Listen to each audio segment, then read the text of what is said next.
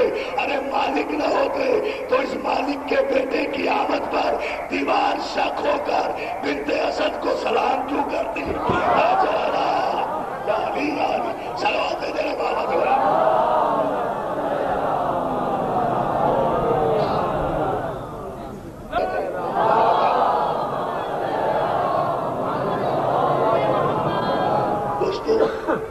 حالانکہ بیت البلد بھی تھے، رئیس کعبہ بھی تھے، مالک کعبہ بھی تھے، وارث انبیاء بھی تھے۔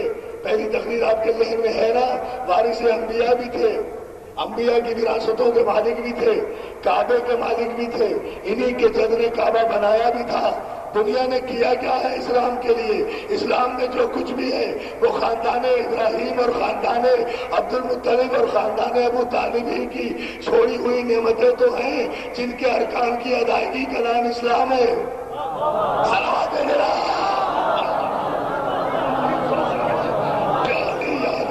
بلند ترین صلوات ہے۔ دوستو سوچو کیا ہے، انشاءاللہ عرض کروں گا آپ کی خدمت میں، کیا ہے ارکان اسلام میں اور شاعر اسلام میں کسی اور خاندان کا سوائے خاندان ابو طالب کے؟ چاہے کعبہ ہو، چاہے زمزم ہو، چاہے زمزم کس کا؟ خاندان ابو طالب۔ کعبہ کس کا؟ خاندان ابو طالب۔ دیواریں کس کی؟ خاندان ابو طالب۔ غلاف کس کا؟ خاندان ابو طالب۔ مقام ابراہیم کس کا؟ خاندان ابو طالب۔ صلوات میں جناب اللہ آپ کو سلامت رکھے۔ حجر اسود کس کا؟ خاندان ابو طالب۔ کیوں؟ اس لیے کہ فضیلت تھی حجر اسود کو اسی بات پر حاصل ہوئی کہ بقول کسی ہندو شاعر کے کہ علی نے توڑ کر بت حجر اسود کو دیا بوسا۔ علی نے توڑ کر بت، پتھر کے وہ بھی تھے، پتھر کا یہ بھی ہے، لیکن علی کا عمل دیکھیں، علی نے توڑ کر بت حجر اسود کو دیا بوسا۔ کہیں بگڑی، کہیں پر بن گئی تقدیر پتھر کی۔ علی علی علی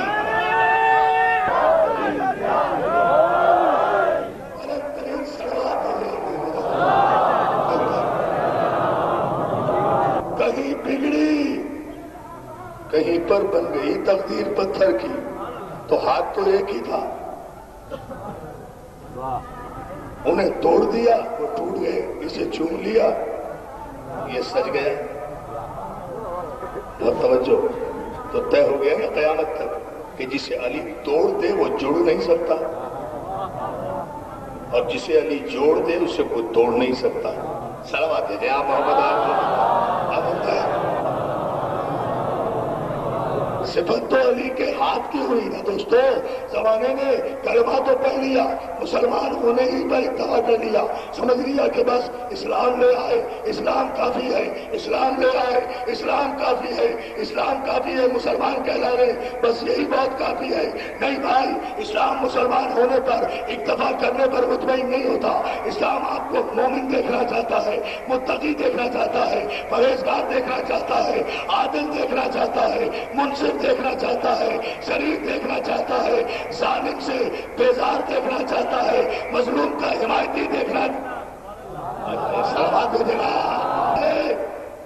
اس امر پر تھوڑی دیر کے لیے سارے دوستوں کی توجہ چاہتا ہوں۔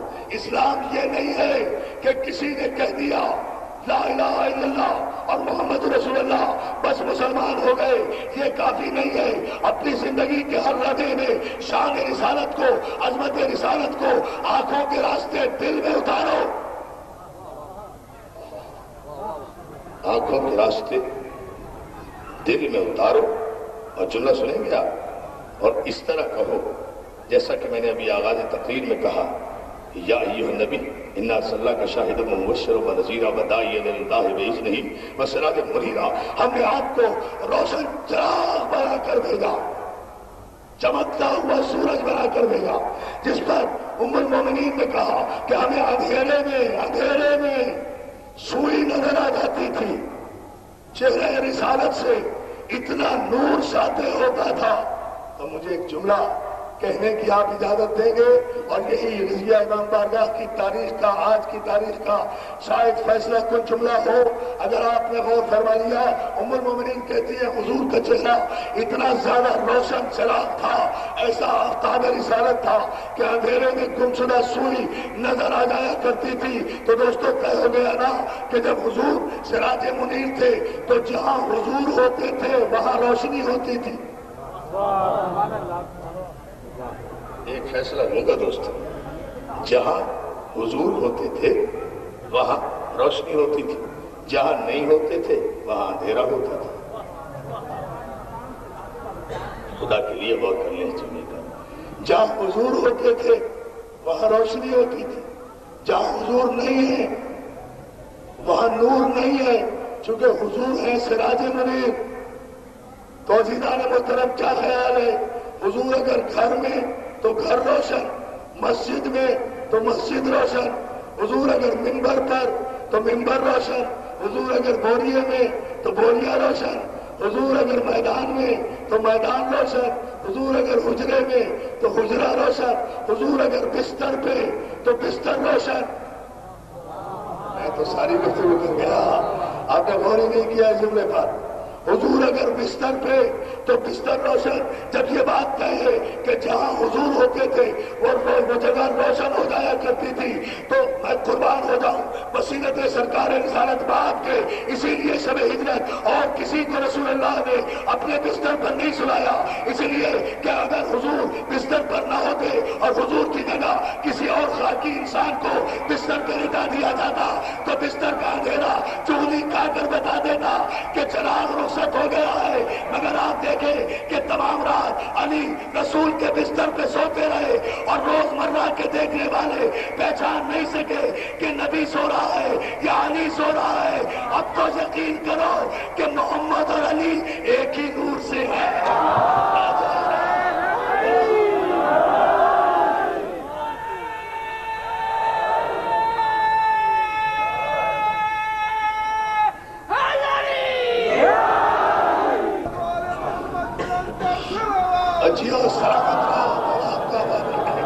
مولا خوش رکھے. تمام رات علی کو. ایک جملے پر توجہ دوستو، کل تفصیل بتاؤں گا، تاخیر کی معذرت چاہتا ہوں چونکہ کل بھی تاخیر کے سبب میں زیادہ مسائل نہیں پڑھ سکا تھا، اور آج ظاہر ہے کہ شبیہات برآمد ہو رہا ہے، اس لیے تفصیل سے مسائل کو وقت دوں گا تاکہ مومنین جس مقصد جو معال مجلس ہے، جو مقصد مجلس ہے وہ ذرا مکمل ہو جائے. مگر ایک جملے پر ذرا سی آپ توجہ فرما لیں. اور تو دوستو بات کو مکمل کر لوں گا. علی کو اپنے بستر پہ لٹایا، چراغ رخصت ہو گیا، مگر بستر کی روشنی میں کمی نہیں آئی. تسلیم کرنا پڑے گا کہ جو نور محمد کا تھا وہی نور علی کا تھا، وولٹیج کا بھی فرق نہیں تھا. نہیں سمجھے آپ بھئی؟ ایک تو یہ بھی بلب چل رہے ہیں چھوٹے چھوٹے جو ہمارے ٹرسٹیز حضرات نے لگائے ہیں، یہ دیکھیں ہے نا، چھوٹے چھوٹے ہیں. اور ایک یہ سرچ لائٹ چل رہی ہے. روشنی یہ بھی ہے، روشنی یہ بھی ہے، لیکن دونوں روشنیوں میں فرق ہے نا. وہاں کم وولٹیج آ رہے ہیں، یہاں بہت زیادہ وولٹیج آ رہے ہیں. تو دور سے ہی آپ دیکھ کر اندازہ کر لیں گے نا کہ یہ روشنی اور ہے، وہ روشنی اور ہے. تو اگر محمد علی کے نور میں وولٹیج کا بھی فرق ہوتا تو ساری رات جو 40 دشمن تلواریں لے کر رسول کے بستر کے گرد کھڑے ہوئے تھے، ایک لمحے میں پہچان جاتے کہ نہیں روشنی تو ہے مگر وہ سچ لائٹ والی روشنی نہیں ہے، کوئی مدھم روشنی ہے. روشنی کی تابناکی میں بھی کوئی فرق نہیں آیا. یعنی جس طرح نبی سوتے تھے ویسے علی سوئے، تو روشنی نبی کی تھی وہی روشنی علی کی تھی. یا یوں کہہ دوں کہ میں قربان نہ ہو جاؤں ایسے علی کے، پھر بھی کہتے ہو ہم علی نہ کہیں. ارے جو سو کر بھی نبی لگے، اٹھ کر خدا لگے، اسے ہم علی کہتے ہیں.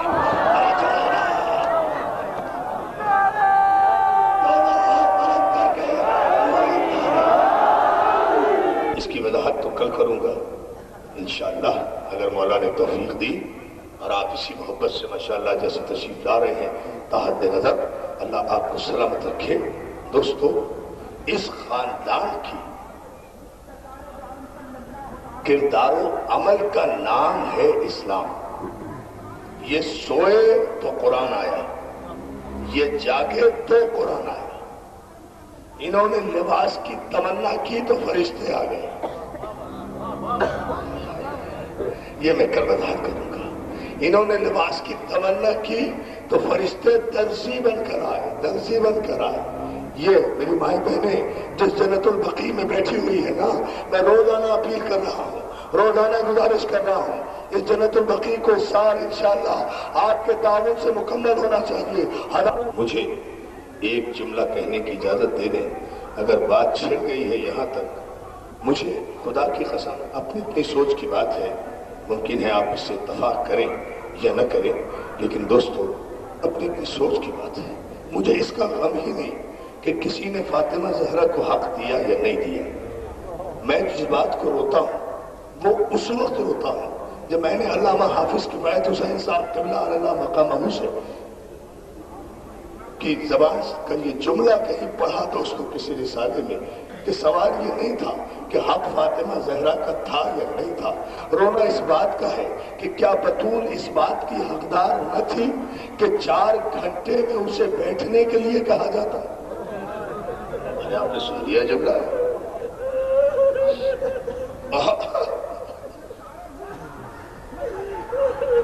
جزاک اللہ۔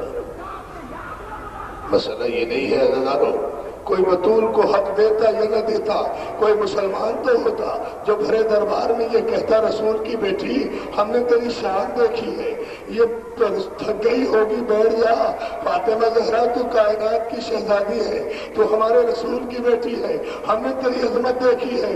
اور یہی بات تو تھی عزادارو کہ جب گھر سے دربار میں گئی تھی تو بطول کے سر کے بال سیاہ تھے، اور 4 گھنٹے کے بعد جب واپس دربار سے محروم آئی ہے تو اماں فضہ کہتی ہے بطول کے بال 18 برس کی عمر میں سفید ہو گئے تھے، 4 گھنٹے کے صدمے نے، صرف اس صدمے نے کہ بابا تیری زندگی میں میری یہ عزت کہ میں بیٹھی رہوں اور رسالت کھڑی رہے، اور تیرے بعد میری یہ توقیر کہ میں 4 گھنٹے کھڑی رہی اور مجھے کسی امتی نے بیٹھنے کے لیے نہیں کہا۔ جزاک اللہ، جزاک اللہ۔ عزیزانو آپ کو ایک نئے رخ سے ایک بات بتا دوں دوستو، دربار سے واپس آئی ہیں بیوی، دربار سے واپس آئی، حسن نے کچھ پوچھا جواب نہیں دیا، حسین نے کچھ پوچھنا چاہا جواب نہیں دیا، مگر جب بیت الشرف میں داخل ہوئی تو زینب نے گلے میں باہیں ڈال کے کہا اماں آپ دربار اور اتنی دیر کیا سمجھ رہا تھا؟ ہماری ماں بہنوں مولا آپ کو سلامت رکھے، آپ کے پردوں کو سلامت رکھے۔ دیکھیے فرش کا انتظام ہے، روشنی کا انتظام ہے، منتظمین نے دور دور تک آپ کی سہولتوں کے انتظام کیے ہیں، سکون سے بیٹھی ہوئی اپنے مولا کی مجلس سن رہی ہو تو دیکھو مگر زینب کیا کہہ رہی ہے، اماں آپ دربار اور اتنی دیر۔ جس بطول نے حسن کو جواب نہیں دیا تھا، حسین کو جواب نہیں دیا تھا، مگر جب زینب نے دربار کا سوال کیا تو زینب کے گلے میں باہیں ڈال کے رسول کی بطول بیٹی کہتی ہے زینب سب مجھ سے دربار کا سوال کرے مگر تو نہ پوچھ۔ جزاک اللہ، جزاک اللہ۔ عزیزانو روتے جاؤ نا، اب تم پہ رونے کی کوئی پابندی تو نہیں ہے۔ جسے جو دعائیں مانگنی ہیں وہ دعائیں مانگے۔ زینب سب مجھ سے دربار کا سوال کرے مگر تو دربار کا سوال نہ کر۔ اماں میں کیوں نہ کروں؟ زینب اس لیے نہ کر، یوں سمجھ لے، سن لیں گے آپ جملہ عزیزانو، میں نے حیدرآباد دکن میں گزشتہ نومبر میں، مجھے یاد ہے 22 نومبر کو گزشتہ برس میں نے حیدرآباد دکن میں مجلس پڑھتے ہوئے یہ جملہ کہا تھا، خدا کی قسم اس سے آگے نہیں کہہ سکا تھا جملہ، قیامت آ گئی تھی لاکھوں کے مجمع میں جب جناب زینب نے کہا اماں آپ دربار اور اتنی دیر تو زینب فاطمہ کہتے ہیں زینب سب مجھ سے یہ سوال کریں مگر تو یہ سوال نہ کر. تو عزادارو زینب نے پوچھا تھا اماں کیوں؟ فاطمہ نے کہا تھا جس بات پر حیدرآباد نگر کی مجلس میں قیامت آ گئی تھی اور 3 بجے رات کو 100 برس کے بزرگ اٹھ کر میرے کمرے پر آئے تھے، آ کر رونے لگے، کہا بستر پر تمہارا جملہ یاد آ گیا تو مجھ سے سویا نہیں گیا، میں آیا ہوں پرسہ دینے کے لیے. میں نے بزرگ کے ہاتھ جوڑے، میں نے کہا آپ نے عزت افزائی کی، کون سا جملہ؟ کہا مجھے یہ جملہ بھولتا نہیں کہ بطول نے کہا تھا زینب اتنا سمجھ لے کہ دربار کی ابتدا میں کرائی. کیا سن رہے ہو؟ ہاں یہ حق ہے رونے کا. اب مانگو دعائیں، اب جو دعائیں مانگو گے وہ پوری ہو جائے گی.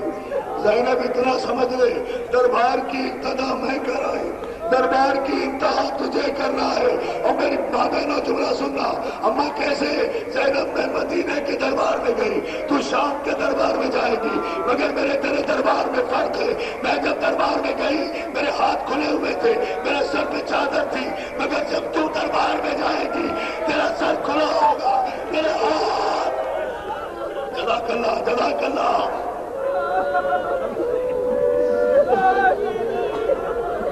مگر جب تو دربار، آج چھوٹے چھوٹے بچے ہمارے رو رہے ہیں، آج اولو محمد کو رو رہے ہیں نا، کل میں نے مسائل نامکمل چھوڑے تھے نا، زینب کے بچوں کا ماتم کرنے آئے ہیں نا. عزادارو میں نے کل مسائل یہاں چھوڑے تھے چونکہ آپ سے برداشت نہیں ہو سکے تھے، اس لیے آج یہ جملہ بڑھا رہا ہوں. زینب نے آواز دی عباس تو مشکل کشا کا بیٹا ہے، بھائی میرے حسین سے میرے بچوں کو اجازت دلا دے. اب روتے جاؤ دادا. اب اگر زیارت کرنا ہے نا تو یہ سوچ کے زیارت کرنا، اگر اولو محمد کو رونا ہے تو اولو محمد کو یہ سوچ کے رویا کرو کہ یہ زینب کے وہ بچے ہیں جن کے لیے حمید ابن مسلم کہتا ہے کہ 11 محرم کو سیدانیوں کا اہل حرم کا لٹا ہوا قافلہ جب کوفے کی طرف کربلا سے چلا اور گنج شہیدہ سے اونٹ گزرے تو ہر بی بی نے اپنے اپنے شہید کے لاشے کو دیکھا اور اپنے آپ کو اس شہید کے لاشے پر گرا دیا. مگر حمید کہتا ہے میں نے دیکھا کہ گنج شہیدہ میں 2 بچوں کے لاشیں لاوارث رہ گئے، ان پہ کوئی رونے والا نہیں تھا. میں نے سید سجاد سے پوچھا مولا کیا ان بچوں کی ماں مر گئی؟ جزاک اللہ جزاک اللہ. مولا آپ کو سلامت رکھے، اللہ آپ کو کوئی غم نہیں دھروتے جائے. کوئی جلدی نہیں ہے مجھے، میں اطمینان سے جلنے کہوں گا جب تابوت آئے گا. عزادارو جی بھر کے روئیں گے، یہی 2-4 دن تو رہ گئے ہیں. تو سید سجاد نے کہا تھا بھائی ایسا نہ کہیں، ان بچوں کی ماں میری پھپھی زینب ہے، انہوں نے وعدہ کیا تھا اپنے بچوں کا ماتم نہیں کروں گی، اپنے بچوں کو نہیں روں گی. کہا کیوں؟ کہا اس لیے کہ کوئی صدقے پہ رویا نہیں کرتا. کہا بی بی صدقہ کیا؟ کہا میرے اولو محمد علی اکبر کا صدقہ ہے. جزاک اللہ جزاک اللہ. ماتم کرنے آئے ہیں نا. عزادارو اولو محمد کو لے کر عباس کے ساتھ جناب زینب آئی، حسین کے خیمے میں پہنچی. اب جملہ اگر سن سکے تو سن لیجئے. جناب زینب آئی، حسین کے خیمے میں پہنچی، بہن کو آتا ہوا دیکھا، حسین تعظیم میں کھڑے ہو گئے. بڑی عزت کرتے تھے حسین چھوٹی بہن کی. بقول نسیم امروی کے یہ بھائی وہ ہے کہ جانا بہن کو جا کی طرح، یہ وہ بہن ہے جو بھائی کو روئی ماں کی طرح.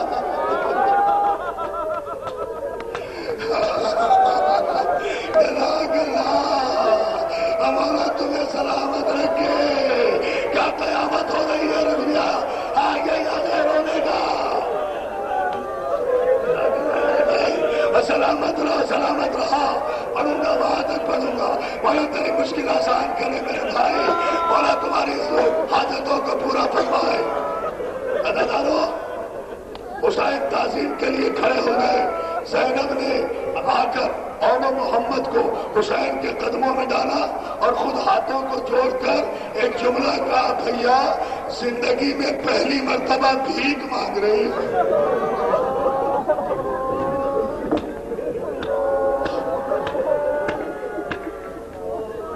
لو بھائی جو رونے آئے ہو وہ پھر گھروں تک روتے ہوئے جانا.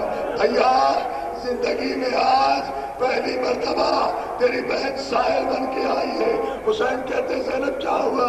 بھیا تجھے اکبر کی جوانی کا واسطہ میرے بچوں کو اجازت دے, میں تیرے عباس کو سفارش کے لیے ساتھ لائی ہوں. حسین نے اب دونوں بچوں کو قدموں سے اٹھایا, سینے سے لگایا, چھوٹے چھوٹے امامے پہنا کر تیار کیا. جب بچے روانہ ہو کر تیرے خیمہ کے قریب آنے لگے, زینب کہتی ہے اولو محمد ٹھہرو. آواز دی بیٹا علی اکبر, اگر سننا ہے تو سن لینا. اب دیکھو کس آنکھ میں آنسو نہیں ہے, کیا قیامت آ رہی ہے. کل شہزادہ علی اصغر کا جھولا ہوگا, کل بھی اسی طرح کا ماتم ہوگا. روتے رہو, آنسو نہ روکو, آنسو نہ روکو, نہ رو. یہ منظوری کی مجلس ہے, یہ قیامت کی مجلس ہے. اور محمد کو زینب نے دروازے